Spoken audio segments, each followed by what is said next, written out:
Curse of the Cobblepotts. When the villains of Gotham City go into hiding, nobody notices except Batman.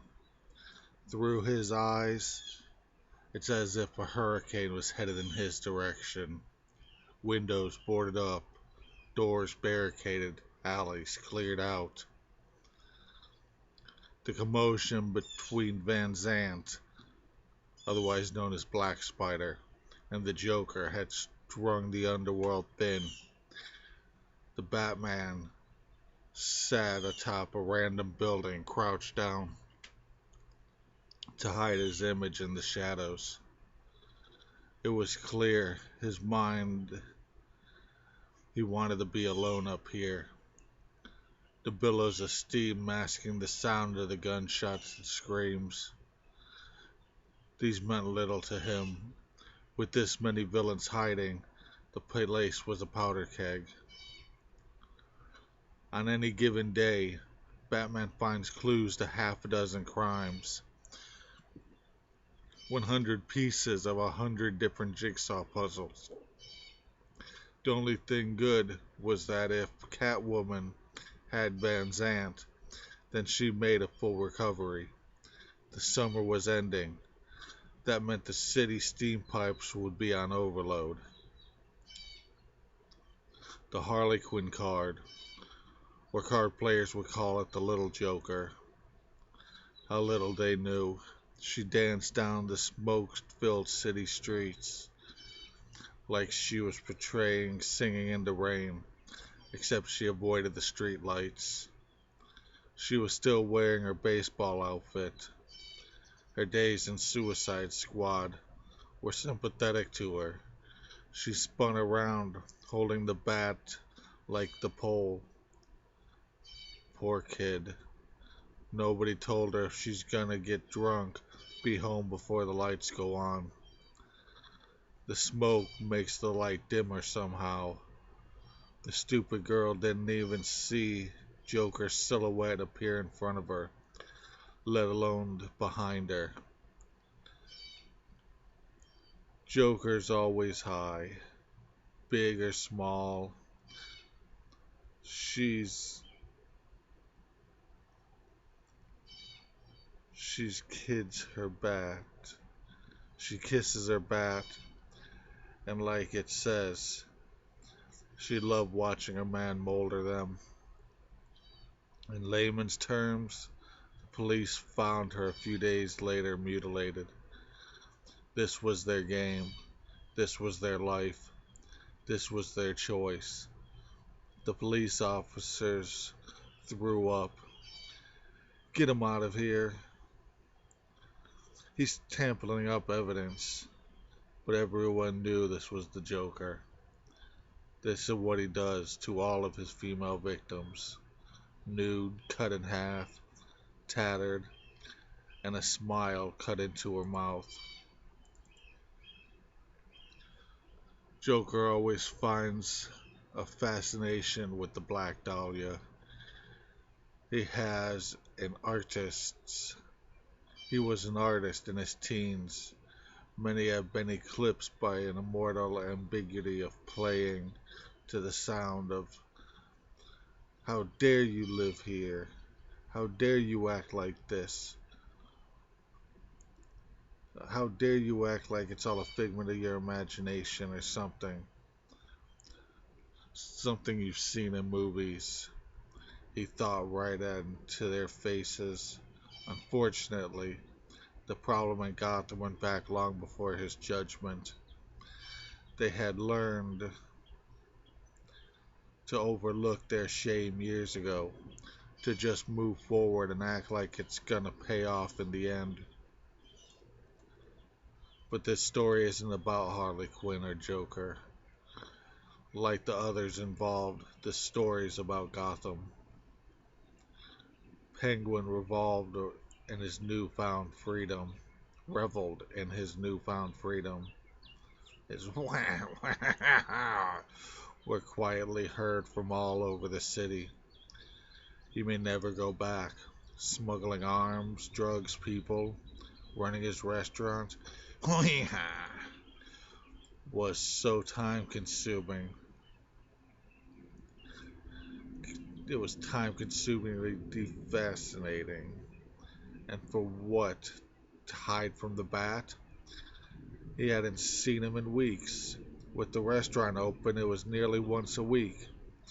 No, down here, he was home again. The cobblepotts never wanted him, just like all the high society. They didn't want anyone. They even kept the vigilante stamp on the bat to tell him, "You're not one of us, you worker. If you keep doing your job, we won't toss your ass into the gutters." The very same ones Penguin was peeking out, reasserting his faculties, his focus, his him. He had it, and he loved it. First comes first. I need to clear out my ordnance. Then I need my pipe and eyeglass. I'm done being a pussy. The flightless bird scared of the flying rat. Now ends now. Bruce, on the other hand, was having much more fun. With the weight of the Joker lifted, he found a new set of understandings. And right now, it put him on a roll cart under the bat tank. Right now in the bat cave on platform 5, the crash dummy track. He had noticed a rattling in the back sensor of the vehicle. Not exactly a tank-like sound. Doesn't really help the front separation. The front separates into a light, low weapon motorcycle, and the back releases a heavy-armed, heavy weaponized, enclosed cockpit motorcycle. It's the Christian Bale Batmobile, the one motorcycle in the front and one in the back. Then the center drives away. Batman's chemical nook beeps. He rolls out from the tank and hooks shots to the nook, informing him the results of the analysis on his uniform is complete. There's a residue of modified antifreeze particulates on it.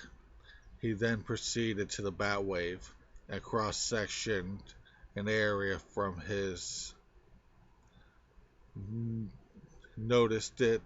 when he noticed it point to his trajectory path from the Batcave to that point. From there, the Batwave computed circles around areas large enough to hold a Weathermaker. In buildings, sewer junctions, within range of the potency of the chemical makeup. In dealing with freeze before, he learned the antifreeze complexity thins the further away it gets from the machine. I knew it was a little too cold for summer, so Mr. Freeze is experimenting again. The bat was finished and reported the 8 possible locations. Penguin put all the pieces together. Everyone in the underworld knew you don't go to the Joker. He comes to you, and you never use his stuff. Penguin piled himself on as much information as he could. Some would say to prove he's not stupid. Nobody would ever say it to its face. Penguin was just the type to literally bite it off. Weeks ago, he stumbled across the clown's bomb-making scheme, being the only true use of the numbers they were collecting. With this to level the city, and a few well-placed pieces of plutonium to mutate every one of those highbrow bastards who loved looking down on him. As they placed the last boxes of firearms on the sleeve from the restaurant. Do it. Don't get caught. You know the account numbers. He went on counting. He went on continuing to rant to himself, as he usually did. His henchman was on a private jet within the hour. The red phone rang in Miss Waller's office. She loved that phone, 'cause she loved being busy. The red phone meant very busy. Waller prided herself on covering bases, and when one of the Penguin's goons gets on a plane, she wants to know why. They followed him, watched the deal, and were given orders to bring down the plane over the wilderness terrain and retrieve the contents.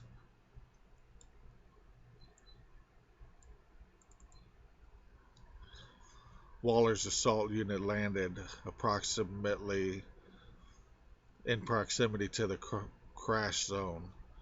They are the best of the best, unstoppable by most clandestine standings. They have not had the time. They have not. They don't have time limits, in or out, meaning their discretion. Flying to hostile territory, give a rookie flash point forward, think you can catch him. Should be you gonna let the rookie hold our lives in his hands? He maps the landscape slope, finding the path of least resistance. The side points move out to compensate. When they when any movement enters their view, everyone halts. They use binoculars, survey 1 mile perimeters of target, the crashed airplane. When clearly they sweep wrecked bombs, booby traps, as points hold position. As the wreckage begins to be cleared and considered safe, the teams break into 3 units. Points use the wreckage to weight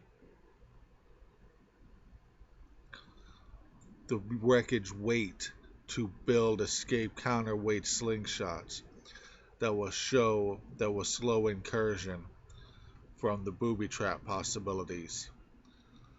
So basically they're going to use the airplane, cut it apart, put it onto slingshots with ropes as dummy weights, so that when they notice somebody with their binoculars, they're able to cut it, fling themselves a couple 100 yards, get away. The people who are coming in notice the slingshot and think it's a booby trap.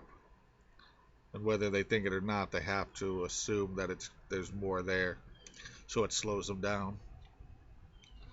The second unit turns into dredgers to dig a large hole enough to hold the whole team, utilizing the airplane windows as walls and for dirt holders. The windows surround the hole, using a rabbit trap for the top with 8 inches of dirt to cover up from under it. If the slingshots are utilized, the bad guys will never in the in what if the slingshots are utilized, you have to assume that the bad guys will call in a helicopter to regain time. Dredges can't be built near possible debris large enough to hide humans. The helo will target those areas first. If no shots are fired at the bad guys, they won't know if they're still in the area or not. Ergo, running out of ordnance, make it forcing the ground unit to resume. 1 bullet kills 1 person, allowing the majority of the team to hold up the roof from sinking if anybody stands on it, and to keep it from bulging down. They can use the holes in the windows while still being underground. And considering you do it all the way around, you protect yourself so they don't even know where you're shooting from. out of the incursion are calling backup. At this time, you can call for backup and use basically finding the bad guys, tracking the bad guys. You can find a lot about them. During the exiting procedures were nearly the same way. You came in quiet, patient, focused. They put the call through to Waller. We have it. The henchman and the pilot are dead on impact. ETA 9 hours. Catwoman dug her claws deep into the stone wall of the building. Her cats have been disappearing more than usual lately. As part of her part of her gift from the ancient days was the ability to know when unnatural things come across her cats. The creatures that wander Gotham's underbelly are very much unnatural, but her whiskers told her her poor little ones are being drawn.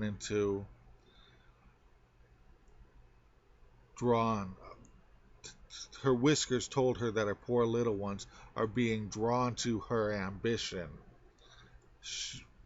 sending her cats into dark places the Penguin may be hiding, because she wants the Penguin for so much. She was feeling that disgusted. It made her hungry. How could she turn this off? This needed when every second she wanted to kill him more. She cartwheeled up the edge, looking to the city upside down, only for a moment. These days are not for sightseeing, and continued to roll off the other side down the 15-story building to the ground. She landed on her hands and feet. The sewers had to be the hiding point.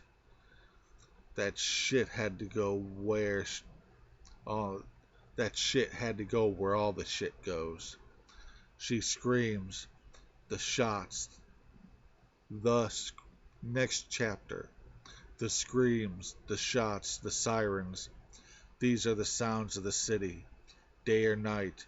The traffic, the commotion, the construction could never be soaked out. These three traumas, they dug into the hearts of the people. It groomed them like beasts chewing on them. They are why people do drugs, drink liquor, ignore everything. Watch 100 people get shot in a row and you will be affected. If you spread that out, make it random, people will forever be looking for bullets. This is life in Gotham. 100 trillion tons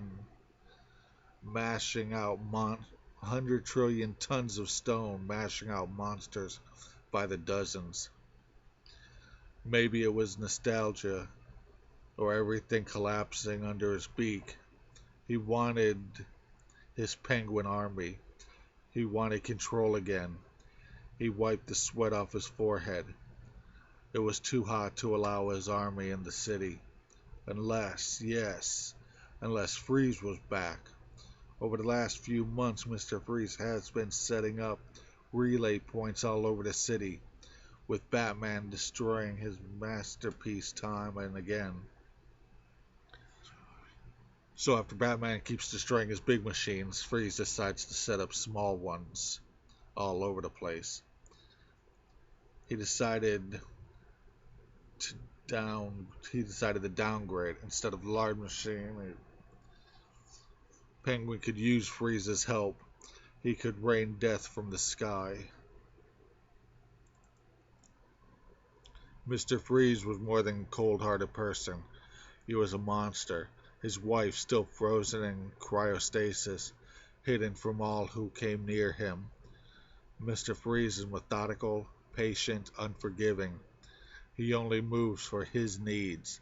He would never move a hair that does not move oceans for him. He is the epitome of tyranny. He is the forefront of getting his way. He cares for nothing else, only ice and his wife. Now what happened when you add a penguin into the pot? Free smashed his own controls for the insult. Penguin couldn't wait. Everything was going his way and he nearly got it. It happened when it happened. Answer from the Joker. He was he was too pumped. He needed this momentum. Wah! He wouldn't take later for an answer, so he took Freeze instead for breaking his machine. Well then, all I'll need is Batsy, just in case. There's only one thing better than my friends to catch that rodent. It's time for a reopening. Patting Freeze's glass headpiece in applause.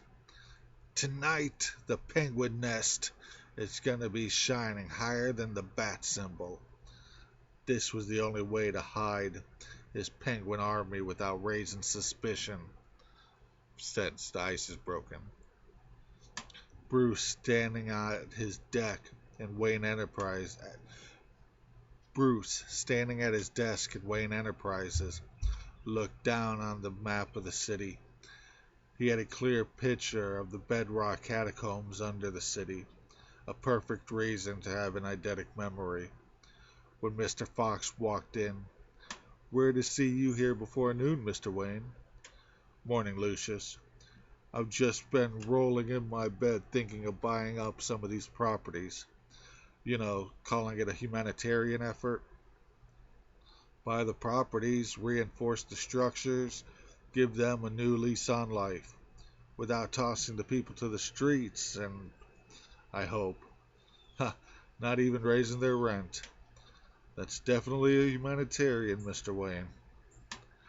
Oh, I think the Gotham inhabitants will be much safer for it, but I'll handle that personally. I need your applied research skills more currently." Bruce reached under his desk and pressed the button that shut and locked the door automatically, and sent up an EMP as a bug swipe. Lucius had to buy so many new cell phones, he actually designed his own network in Wayne Industries that reboot them with saved information. Bruce lifted up his tux, unzipped the satchel, and pulled out the tank bios. "Oh, I remember you. I need your help refitting something to the tank I need you to help me fix my problem." "As you say it, Mr. Wayne." Thanks, Fox." On his way to the elevator, Bruce called Alfred. "I have the lawyers in work on 15 properties to help our goals, but since you haven't come up with any viable answer to how to divide my time even more, still no Santa Claus time displacement help, right?" "No, sir. He still won't budge. He says stop calling. It's not July or December." "Right, then I'll need a round-trip ticket to Metropolis. If anyone can help, he can." Bruce hated the idea of asking Clark Kent for help, but he needed some kind of robot to close the catacombs and malfunction them smooth on the inside and inconspicuous on the outside. And Bruce knew Kent would relish in the idea that the infamous Batman actually needed his help. Like, I just throw him into Arkham to say the streets are clear from that one time to time, he thought to himself. After the mocking and shit talk back and forth, as men's egos usually do, They went to Clark's apartment. "Do you have a mask?" But it was already on. He was wearing his old ninja mask from his days with the League of Assassins. The only mask ever to stay black and didn't get bleached red from the spray of blood. Ninja? Nice. When when I was a kid, a ninja? Nice. When I was a kid. Really, Clark? Sorry. Then he tapped his chest and a blue crystalline spread over Superman, becoming the Superman outfit. It was like watching crystals form in time lapse. His boots, outrunning outerwear and cape, outer underwear and cape were all red. The cape was too long for his body. He no longer looked human. His arms were huge. His abdomen made his legs appear to shrink. How? The tattoo on my chest and shoulders. I have I just double tap and becomes indestructible. The crystal becomes indestructible. The one on my arm changes. Kal-El, you're 6'4", a man of steel. You can speed around the Earth 5 times a second. You got more mass than a freight train. Thermonuclear at 1,800 miles. Hurricane blizzard breath. 84-inch biceps, meaning 40,000 pounds per square inch just to break your arm. I'm sure your fingers are a square inch, so it would take 40,000 pounds just to break your finger, let alone times 48 to break your fucking bicep. Clark felt violated and looked on his face, shone it. You do a lot in the shadows, don't you? It's what makes you nervous, isn't it? Superman grabbed him by the wrist and they flew out the sliding glass balcony doors. You live quite well for a newspaper reporter.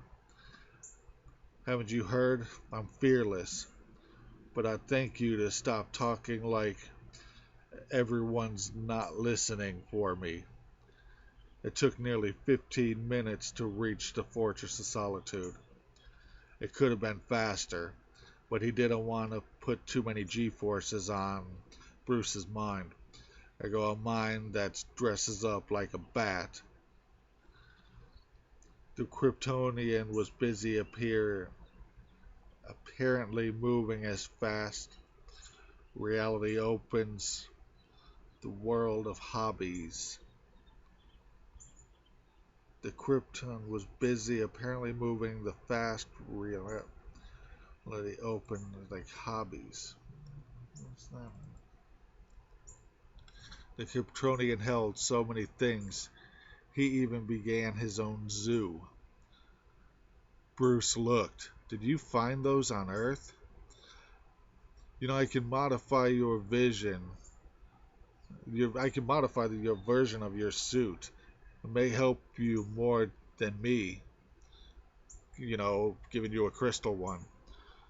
No, I kinda am attempting to do something with cloth. But the abstract suit entered his mind. You may have already given me your suit. I've been building a lightweight, heavy armor for big jobs. And coal and diamond dust are great for impacts, but fall short with slash resistance. So, how did I help you? Well, even though the slice keeps me nimble, but as you said, the tattoo, then crystal, I can enforce my suit with metal iron drops. This will leave it light, increase its fortitude, and mesh everything together, holding the diamond dust and crystals.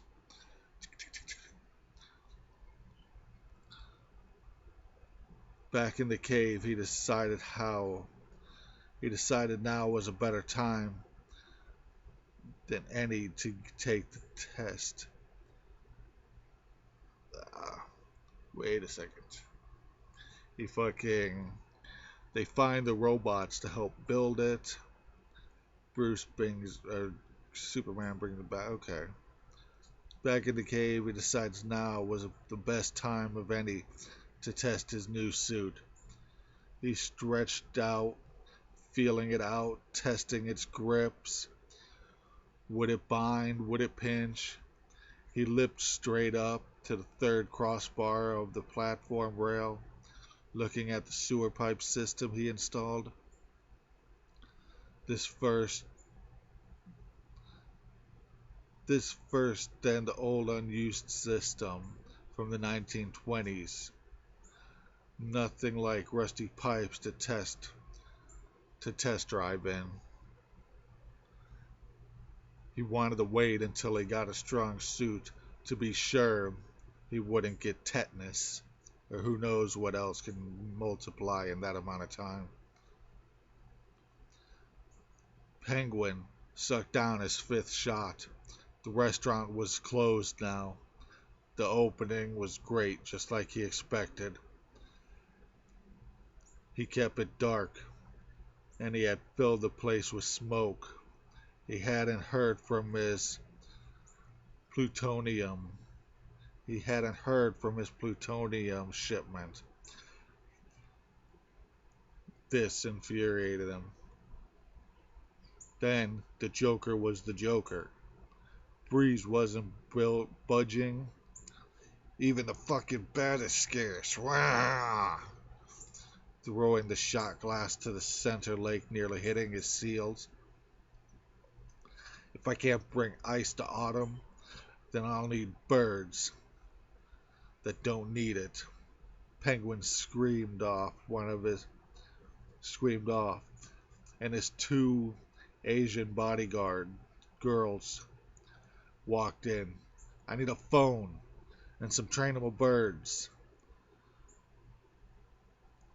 The sirens of Gotham, the endless screams as if flashing lights aren't enough. Like the first lesson of driving is to mind your peripherals.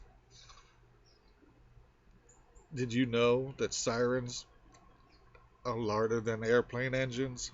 It calls the question for the intent. Are they actually like the Joker, teaching through madness while acting like it's not causing more trauma than it's collecting? Not every police call or ambulance is a distress. Doesn't always, then it's collecting. They're not all trauma cases. Not every police call or ambulance, distress or critical damage.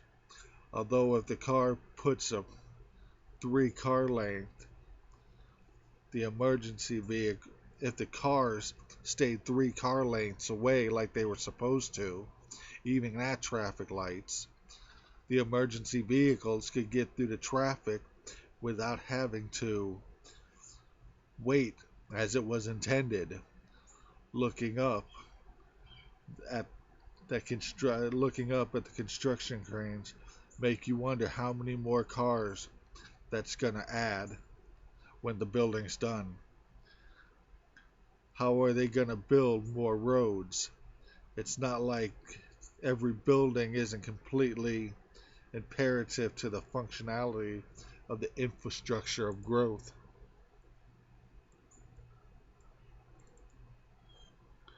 Catwoman watched Catwoman watches the bearded fat lady pass her from atop a 5-story building. She couldn't help but remember Penguin used to run with a freak show. Selina was never one for coincidences. Then, when it comes to her being selected as the new Catwoman, then to her unbelievable surprise, she watched them capture Batman. See, Batman had been balls deep in Penguin's mess. Big birds were swooping down, swooping their talons at him. The smaller ones were for what he could only assume was Penguin somehow remote controlling the selecting what birds he wanted to drop the bombs. He looked up. Birds were everywhere, hundreds of them, and yet only a few bombs were being dropped. They could have leveled the whole city with the grenades tied to their legs. Too many. It was too many. No city. Thank goodness he hates me more than the city. Alfred, I need you to block that remote frequency, or the city's gonna lose more than a few pounds. Batman was quick climbing up the walls, jumped off to the squirrel suit gliding between the buildings, then tried to go slow enough to force the army to follow him on the path that would lead the least damage, let alone casualties. Sir, I got the signal modulators. I'm going to attempt to send a retreat or escape noise. Batman turned 180 degrees in the air, fired his wrist grappling hook towards the Batmobile. Sir, Penguin's destroying my attempts. I'm jamming the signal.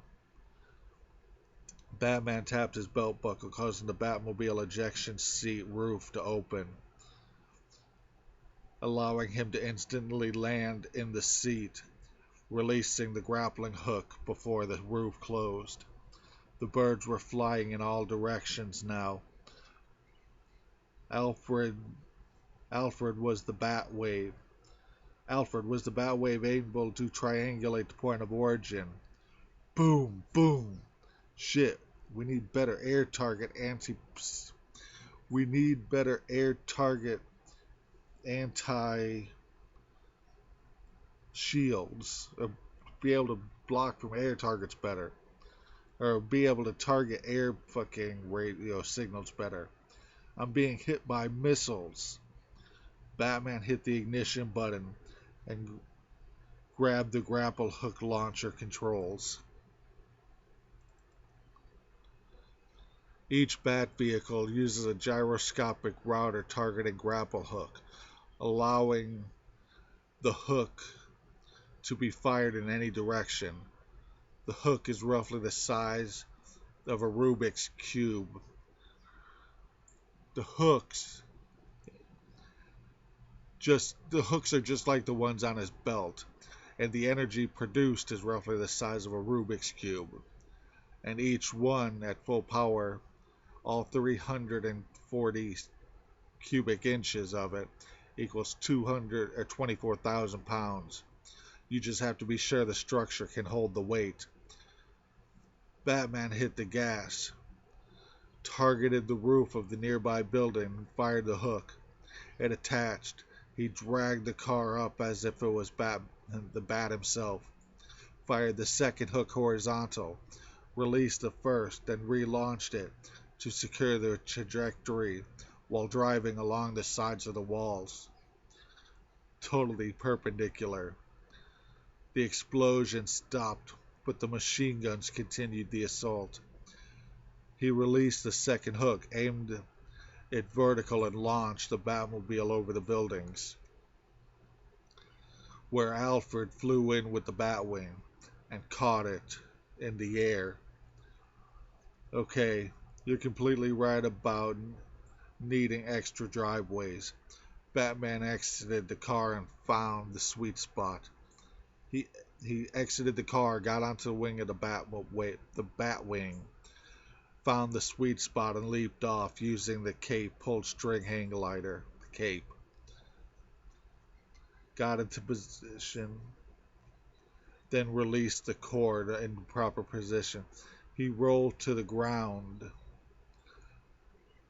The titanium spelunking frame weighs roughly 40 pounds, but when he crashes into the ground, hands and feet first, the building shook.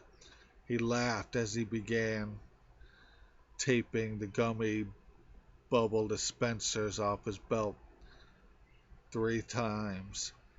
1 click equals breathable, 2 clicks equals sticky. Oh, 1 is breathable, 1 is mini explosive. 2 was a fucking mini explosive and 3 is a fucking electric. 1, 3, and 2. Breathable electric explosive. Man, I need to lower the weight of that thing. But the idea of the crash was so cool, it's better to scare him off than to have to. He then taps the trigger and starts zapping the shit out of all of them. Batman looks over and this super tall guy is crunched in the corner, trying not to be killed. Batman hook shot to the wall next to him, and before he could launch his number 2 belt grappling hook up the wall for them to escape, 2 midgets grabbed him from under the tall guy. They cuffed him and grinned. He noticed there were gunmen with the machine guns were coming on him from everywhere. All Penguin's Freak Show gang members walked up to him, grabbed his hands. It overlooked, grabbed his hands. It took over the gases. They grabbed him, took his hands, moved it up to his face, and released his sleeping gas, passing Bruce out with his own shit. When he wakes, he realizes he's completely dressed. Belt, mask. Wow, what? I was raised by a freak show, you shit. We respect people's right to choose how they want to be perceived. We're not animals. There was a xylophone playing opera.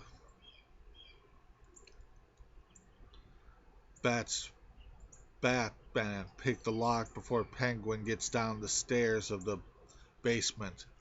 My word, coldly came from next to him. I never expected to see you caught by someone like the Penguin.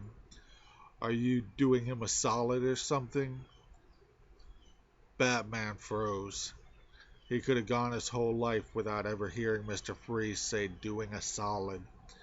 Catwoman, listening from the small basement window, she could have rescued the out of sorts bat, but was only there for the Penguin. She could do this, a solid, to attack the Penguin. It was just atrocious that he would say something so stupid. A pun. Batman escapes and breaks them up. Do you know what he's been doing to my babies? He yells at Catwoman. Bruce's stomach twisted. Catwoman, but she used the twist to escape. Penguin, if you weren't catching me to revive my identity, why capture me? Why? He broke his freeze machine and I wouldn't be able to use it. I need you to fix it, Batman. Batman walked out, leaving them to their own devices. He knew it could make a new Joker-class monster, but it wasn't likely. Gotham needs to heal itself, and he was done dealing with these fucking weirdos. I'm not this fucking city's immune system. And Hook shot away. Penguin released Freeze and came to the same realization. Bat said a lot for not saying a word. He got dressed in his finest suit and went to the richest party in town. I am Oswald Chesterfield Cobblepott. He grabbed his umbrella and was off. The crowd basically welcomed him in. He was more remembered for his restaurant nowadays. Everyone in Gotham plays nice to your face, at least in high society. He strolled around the apartment and came to find exactly what he was expecting. The rest of the house, the unready places, the non-common areas, the unused places for the party, it was all dusty and unused. He doubted if they ever used these rooms. Maybe seasonal, perhaps. Everything covered. Perhaps it depended on the engagement they were throwing. It didn't matter to him anymore. He was right. Pulled out his umbrella machine gun and killed all 30 people there. Closed his umbrella. I'm going on vacation. And goes to Metropolis. But the clean city and clean people made him feel so sick and insecure, he had to go home. He walked into his restaurant, took a breath of the cold, crisp air, and Batman put handcuffs on him, took his ass to prison. Later that week, Bruce was at a traveling carnival and watched the flying Graysons Paris in front of him, leaving their only son, Dick Grayson, orphaned. The end.